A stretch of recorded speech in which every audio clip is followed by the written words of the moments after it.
少年よ神話になる Yo, get in the robot, CNG. Hey, what's up, guys? Heretic of you here. Wishing you guys a happy New Year. I hope your Christmas went well too. Yeah, that's how long it's been since I did a video. There's a lot to catch up on, but we're gonna continue with the mini review. This is the show where we take a look at newish miniatures that I can get my hands on. I paint them up and I tell you what I think. And I'm going to tell you right off the bat, I am not happy with Privateer Press. This is Privateer Press's Monsterpocalyspe, otherwise known as Monpoc. Yeah, there was a lot of crap with these miniatures. I'm gonna start with like these. If these are like Monpoc is like this, fun. Obviously look at it. You got giant robots versus Cthulhu things, and you go around destroying buildings, and you do all these fun stuff. So it's kind of like a gateway. It's like Privateer's Press's gateway drug into getting people into full-fledged miniature gaming. And this company, if you're not familiar with Privateer Press, they do War Machine, so they've been in the game for a long time. So they have absolutely no excuses for shoddy miniature work, and we're gonna discuss that as I'm gonna start the year with a kind of a this is gonna be the lowest scored miniature review I've ever done. Partly because the keying. Now, what do I mean by keying? So, when you get a model that's multi parts, a lot of times what miniature companies will do is they'll put these little nubs, in so that it will assist you in the gluing. Now, in the case of these models, most of these models, the keying actually worked against you. I cannot tell you how many fucking times I had to like file down crap on the pieces that were supposed to help key it, help you guide the pieces in the right place. Actually, works against you, and when you tried to glue them, there wasn't enough contact between surfaces, and so you really have to file most of this crap down. And so that's like, I don't know, man. I mean, I don't know how many years Privateer Press has been in business, but Jesus Christ, get your crap together.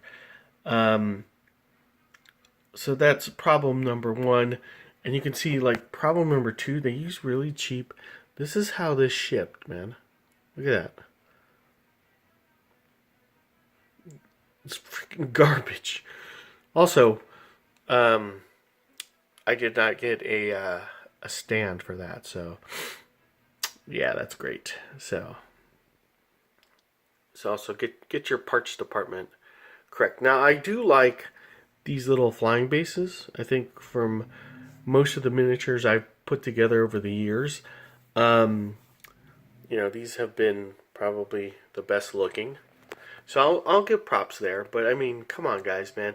I personally, if you've been following this channel, I put together shit like Malifaux with their plastics, with their tiny little parts. I put Corvus Belli, where it's like, a metal tiny hand that's sculpted separately from the arm, and you're like, Jesus Christ, why would you do that? And I'm telling you, from all of the miniatures I've put together, these have given me the most trouble. I mean, look at these guys.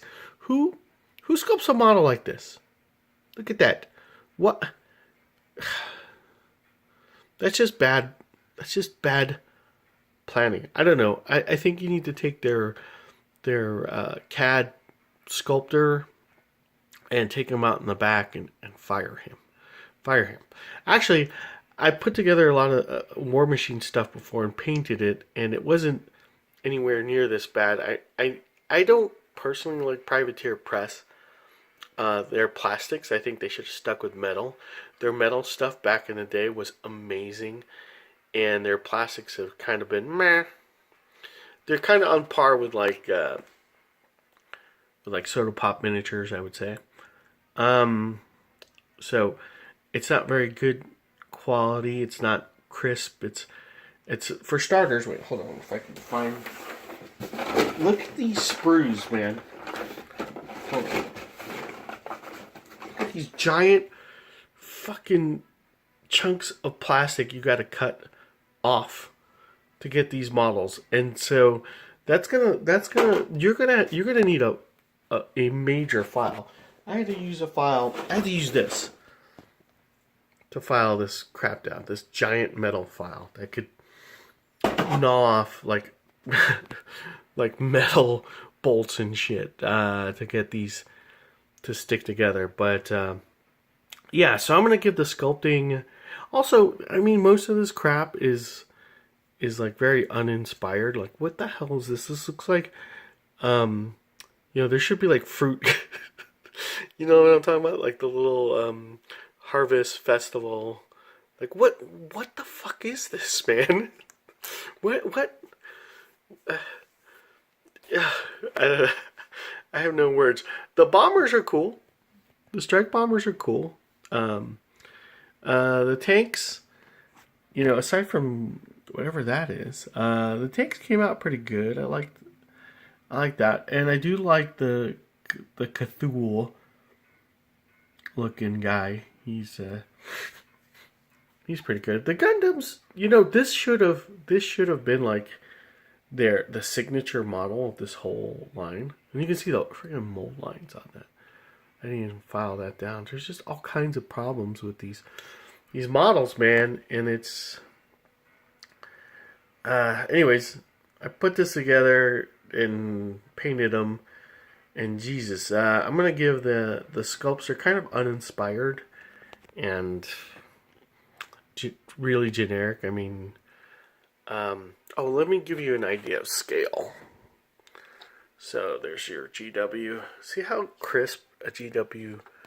I hate to give so much credit. Oh, look I got the same paint scheme going here, but look at the crispness going on there compared to like the lines here.